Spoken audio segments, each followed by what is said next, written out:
इस वीडियो में हम बात करेंगे ब्राह्मणों और हिंदू सेहूनियों के दिल और दिमाग पे गालिब पाकिस्तान के खौफ के बारे में। हम आपको बताएंगे कि क्यों हिंदू मुशरिक पिछले 70 साल से पाकिस्तान के वजूद को तस्लीम करने से खौफ जताए। और सबसे जरूरी बात, इस वीडियो में हम पूरी दुनिया से मुसलमान उलमा, मशाइख और औलिया अल्लाह की इस खित्ता पाक सरजमीन से मुतालिक बशारतों को आपके सामने मेरे दोस्तों, भारत न्यूज चैनल में आज हम देखेंगे पाकिस्तान जैद हामिद, जिसको हम लोग लाल टोपी भी कहते हैं। इसका एक फाड़े कट्टू जो गज़वा हिंद के सपने देख। सीधी बात बोलूं तो पाकिस्तान मदरसा माइंडसेट देखने को मिलेगा। अगर आपको मेरा वीडियो अच्छा लगे, सब्सक्राइब, लाइक, शेयर, कमेंट जरूर करना दोस्तों, इससे मुझे काफी मोटिवेशन मिलेगा। हम पहले डिटेल में एक्सप्लेन कर चुके हैं कि अखंड भारत का नजरिया हिंदुओं की 1000 साला गुलामी, खौफ और जिल्लत की पैदावार है। 1000 साल मुसलमानों के गुलाम रहकर ये खौफ हिंदुओं के डीएनए में शामिल हो चुका है। और ये भी एक तारीखी हकीकत है कि भारत के ऊपर पिछले 4000 साल से हमेशा गालिब और काबिज रहने वाली कौमों ने मगरिब से हमला किया। पिछले 1000 साल की तारीख में ऐसा पहली दफा हुआ है कि पिछले 75 साल पे भारत में हिंदुओं की हुकूमत है। लेकिन उनका खौफ और एहसास कमतरी कम इस वजह से नहीं हुआ कि इस हिंदुस्तान, जिसको ये भारत माता कहते हैं, इसको काट कर इस्लामी रियासत पाकिस्तान मार्ज़ वजूद में है। पाकिस्तान का वजूद हिंदुओं के लिए बाइस जिल्लत और बाइस शर्म है। राष्ट्र बहुत बड़ा स्वप्न है, वीर सावरकर का स्वप्न है, शिवाजी का स्वप्न है, लेकिन जो सपना हम सबकी आंखों में होना चाहिए, केवल अफगानिस्तान तक नहीं, हमें मक्का के उस मंदिर को भी लेना होगा जहां महादेव की गंगा जमजम के रूप में बहती है। हमारा मैं मुंह तोड़ दूं, बकवास डरपोक कौम जिसमें लड़ने की क्षमता नहीं और बड़ी बड़ी बातें करते हो, उसके बाद फलसफा और फिलॉसफी झाड़ते हो।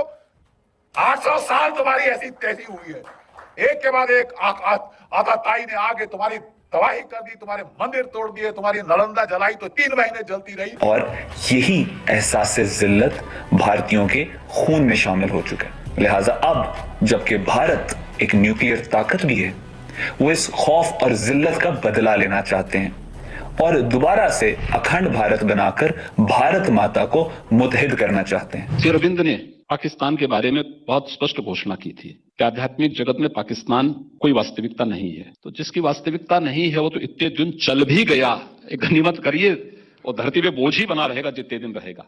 जितनी जल्दी वो भारत के अंदर अपने को समाहित कर दे, वही देश के हित में है, उनके हित में होगा। ये तो अखंड भारत का नारा बुलंद कर, अखंड भारत बनना ही बनना, यही सच्चाई। हिंदुओं की मजहबी किताबों में भी एक अजीम जंग का जिक्र है जो कि महाभारत के तर्ज पे लड़ी जाएगी। हिंदू पंडितों का यह कहना है कि इस अजीम जंग से पहले अयोध्या में राम मंदिर की तश्कील होगी, जो कि अब से चंद दिन कबल तामीर हो चुका है। बिल्कुल उसी तरह जिस तरह मशरिक वस्ता में पाए जाने वाले यहूदी सहूनियों का यह कहना है कि वो मस्जिद अक्सा को शहीद करेंगे, जिसके बाद उनका मसीहा आएगा और वो फिर ग्रेटर इसराइल बनाएगा। इसी तरह हिंदू मुशरिकों का भी ये कहना है कि अखंड भारत बनने से पहले अयोध्या में राम मंदिर बनेगा और भारत में मुसलमानों का कत्लेआम किया जाएगा, और जो मुसलमान उस कत्लेआम से बच जाएंगे उनका शुद्धि परिवर्तन किया जाएगा, यानी उनको दोबारा वापस तलवार के जोर पे हिंदू बना दिया जाएगा। भारत ने अपनी इस मुस्लिम कुश फैशिस्ट सोच को अपनी दाखिला और खारजा पॉलिसी में बाज़ाब्ता तौर पे शामिल कर लिया। If Muslims become more than 30%, that country is in danger. That sounds like hatred. That sounds like language of hatred. Easy to say hatred. I'm being kind to them. अखंड भारत हो या हिंदू राष्ट्र, मोहन भगवत से लेकर भारत की तमाम क़यादत कई दफा इस बात का इजहार कर चुके हैं कि वो अपनी भारत माता को मुसलमानों से पाक करेंगे और उसमें पाकिस्तान शामिल है। मातृभूमि का विभाजन, देश का विभाजन, ये न मिटने वाली वेदना है। उसका निराश तभी होगा जब ये विभाजन निरस्त होगा। हाल ही में तामीर होने वाली भारतीय पार्लियामान में मौजूद अखंड भारत का नक्शा इस बात का वाज़ेह सबूत और निशानी है कि हिंदुओं का ये खौफ आने वाले दौर में इस खत्ते में एक बड़ी जंग का पेशखैमा बनेगा।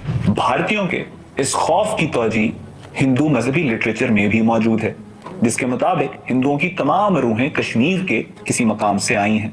इसी वजह से हिंदू अपनी अस्थियों को गंगा नदी में उस मकाम पे बहाते हैं जहां पे ये नदी कश्मीर की तरफ टर्न कर रही है। हिंदुओं का यह भी मानना है कि इनके वेद दरियाए सिंध के किनारे लिखे गए हैं और इसी वजह से पाकिस्तान के ऊपर हिंदुओं का पैदाइशी हक है। और अगर राम जन्मभूमि के लिए कुछ करके ना सकता है, 500 वर्षों के बाद राम जन्मभूमि वापस की जा सकती है, कोई कारण नहीं कि हम सिंधु वापस कर दें। अब से 600 साल कबल लिखी अच्युतानंद दास की किताब भविष्य मालिका पूरन को हिंदू मजहब में बहुत खास अहमियत हासिल है। ये हिंदू पेशन गोइयों की एक खुफिया किताब है जिसके मुताबिक 2032 वो साल होगा जब सत्य युग शुरू हो जाएगा। सत्य युग से मुराद सनातन धर्म का पूरी दुनिया के ऊपर गलबा होगा। लेकिन इस सत्य युग से पहले अच्युतानंद दास का ये कहना है कि 6 साल और 6 महीने के लिए इंडिया एक लंबी जंग का शिकार होगा और इस जंग में 13 मुस्लिम मुल्कों का इत्तेहाद और चीन मिलकर भारत के ऊपर हमला करेंगे और ये जंग 2022 से 2029 के दरमियान में लड़ी जाएगी। हिंदू इस किताब को 600 साल बाद अब 2023 में मुख्तलिफ जुबानों में ट्रांसलेट करके अपने हिंदू अवाम को इस पेशगोई पे यकीन दिलाने की कोशिश कर रहे हैं कि जो इनके और भी मजहबी किताबों के अंदर लिखी है। जिस तरह पाकिस्तानी और मुसलमान गज़वा हिंद का इंतजार कर रहे हैं और गज़वा हिंद का नैरेटिव एक बहुत ताकतवर नैरेटिव है, उसी तरह हिंदू ब्राह्मण इन पुरानी पेशगोइयों को इस्तेमाल करके अपनी आवाम को भी अखंड भारत के लिए उकसा रहे हैं। यही वो वजह है जिसकी वजह से गांधी के कातिल नथुराम गॉडसे ने यह वसीयत की थी कि उसकी अस्थियों को दरिया सिंध में बहाया जाए और इसी वजह से मोदी की आरएसएस ने उसकी अस्थियों को अभी तक महफूज रखा है। लिहाजा अखंड भारत इस वक्त भारत का मजहबी और सियासी बयानिया और पॉलिसी बन चुका है।